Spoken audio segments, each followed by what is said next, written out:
Shalom, que la paix de Jésus le Christ, notre Seigneur, soit avec vous qui nous suivez à travers cette petite vidéo. Prions ensemble.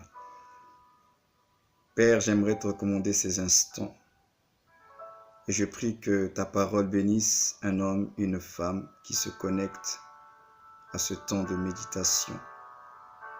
Bénis ces instants, bénis ces moments et prends encore toute la place au nom de Jésus-Christ.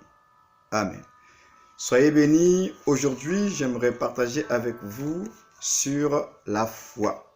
La foi d'un personnage biblique qui va richement nous instruire sur notre propre foi, sur notre propre croyance. Sans plus tarder, allons dans Jean, l'évangile de Jean, chapitre 11, à partir du verset 27. Lisons la parole du Seigneur. D'ailleurs, si vous voulez, on peut déjà lire à partir du verset 20 pour mieux comprendre le contexte de notre histoire. Jean, chapitre 11, verset 20.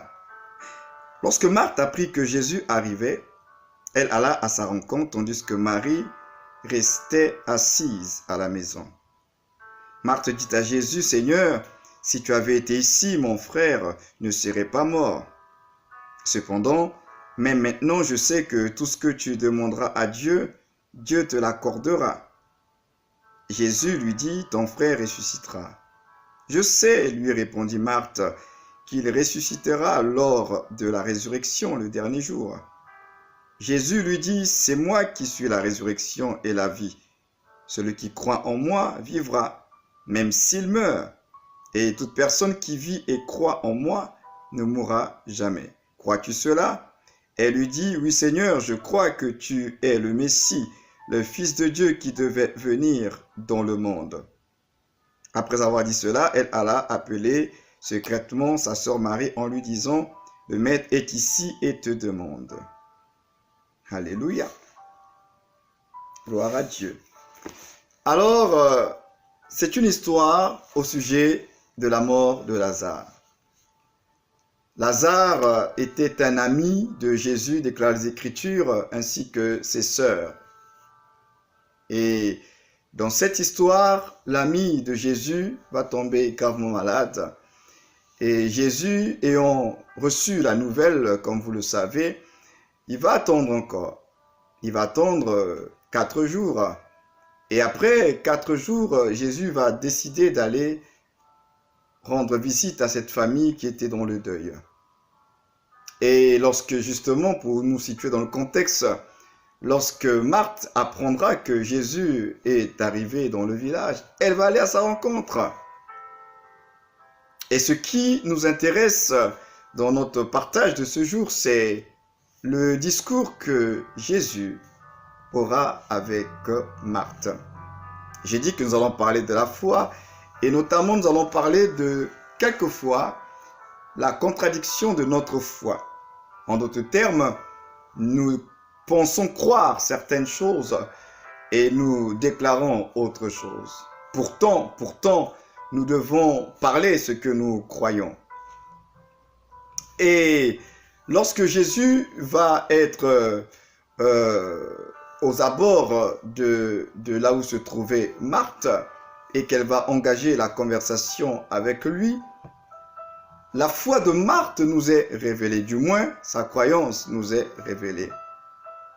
Et Marthe va dire à Jésus que si tu avais été ici, mon frère ne serait pas mort. Marthe croyait au pouvoir, à la toute-puissance de Jésus. Marthe croyait que si Jésus était arrivé au moment où Lazare était malade, oh non, Lazare ne serait pas mort. Pourquoi? Parce qu'elle croyait que Jésus était capable de guérir. Elle croyait que la maladie ne pouvait pas tenir devant Jésus notre Seigneur. Donc elle croyait à la puissance de Dieu. Et également Marthe va nous révéler quelque chose d'autre. Elle dit que je sais que tout ce que tu demanderas à Dieu, Dieu te l'accordera. Marthe croyait que tout ce que Jésus pouvait demander au Père lui serait accordé. Reconnaissant ainsi que Dieu étant le Père, alors Marthe était convaincue que, quelle que soit la demande de Jésus le Fils au Père, le Père pouvait lui accorder. Elle ne douta pas un seul instant. Elle croyait effectivement au mystère du Père et du Fils, de tout ce que le Père met à la disposition du Fils. Marthe croyait également que Jésus était le Christ, le Messie. Oui, elle dit, Seigneur, je crois que tu es le Christ, le Fils de Dieu. Souvenez-vous que dans Matthieu chapitre 16, à partir du verset 16, lorsque Jésus posa la question à ses disciples, qui est-il? Et que Simon, fils de Jonas, lui dira que tu es le Christ, tu es le Messie, le Fils du Dieu vivant. Jésus va dire à Simon que ce qu'il venait de dire n'était pas le résultat, le fruit de la chair et du sang, mais c'était la révélation de son Père qui était dans les cieux. Mais là, nous voyons que Marthe reçoit la révélation. Marthe a la révélation de qui est Jésus. Elle croit qu'il est le Messie. Elle croit qu'il est le Fils de Dieu. Elle croit qu'il est le Messie. Quelle grâce!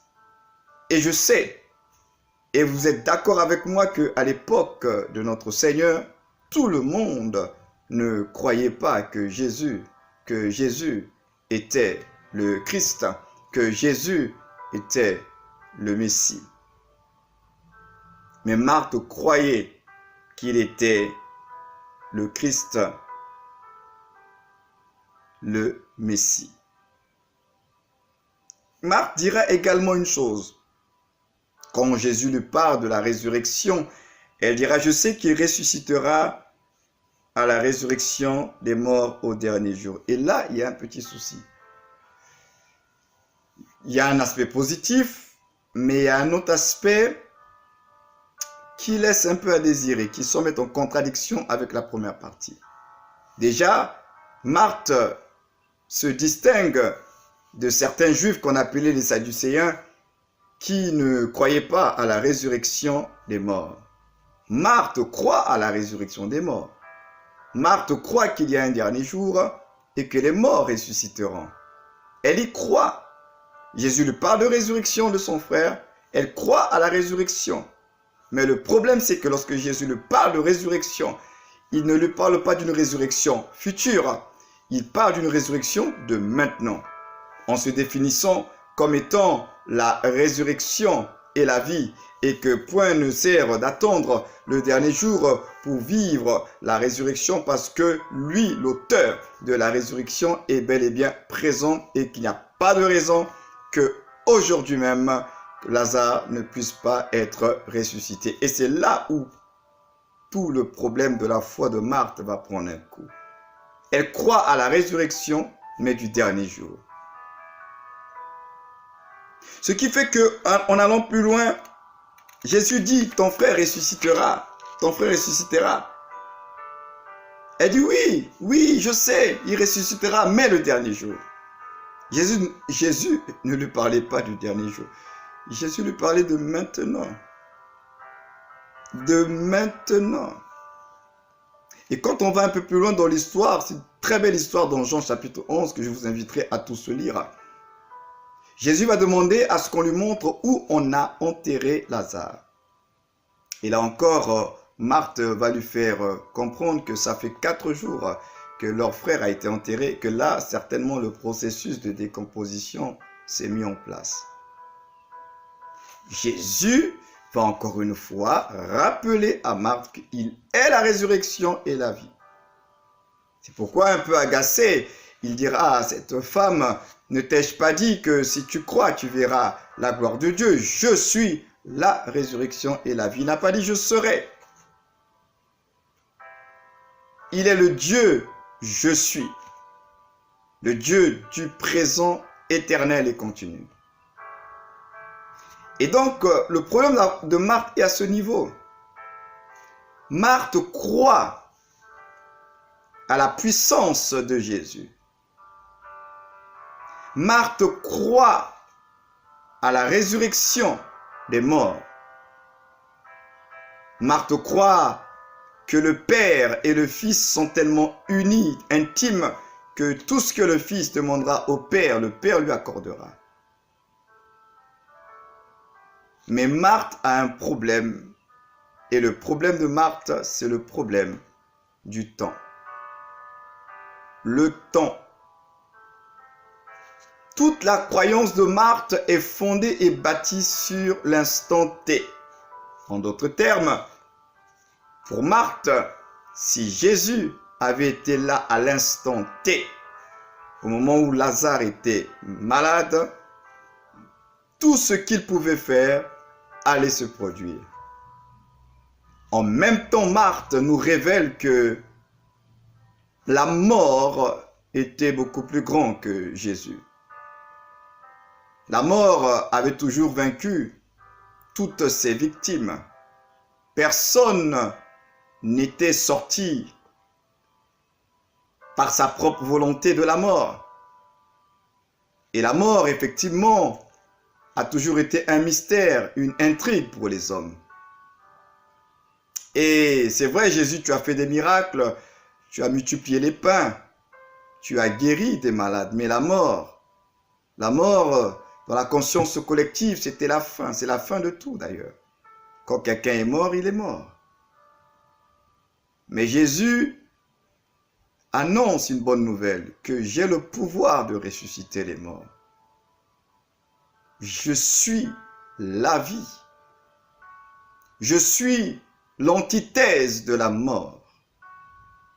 Mais là, oh, combien de Marthe ne sommes-nous pas face à la mort, face au délai dépassé? Ne sommes-nous pas déjà dans des raisonnements, dans des remises en question? Est-ce que le Seigneur peut encore faire parce que là c'est terminé? Il y a la mort, le délai est passé, c'est terminé. Mais Jésus a dit à cette femme, et c'est la même chose qu'il nous dit encore aujourd'hui, ne t'ai-je pas dit que si tu crois, tu verras la gloire de Dieu? Le miracle est possible, mais seulement ici, nous croyons. Notre Dieu est le Dieu de toutes les possibilités. D'ailleurs, ce que nous appelons impasse peut devenir pour Dieu une voie de sortie pour ceux qui lui font confiance. L'Éternel n'est-il pas celui qui permet que les différentes vallées de Baca, vallées des pleurs, des larmes, d'amertume, peuvent se transformer en source de joie, source de vie? Ceux qui lui font confiance, ceux qui s'appuient sur l'Éternel, sont capables de changer, transformer leur environnement. Du moins, Dieu est capable, à travers leur vie, de confondre leur environnement.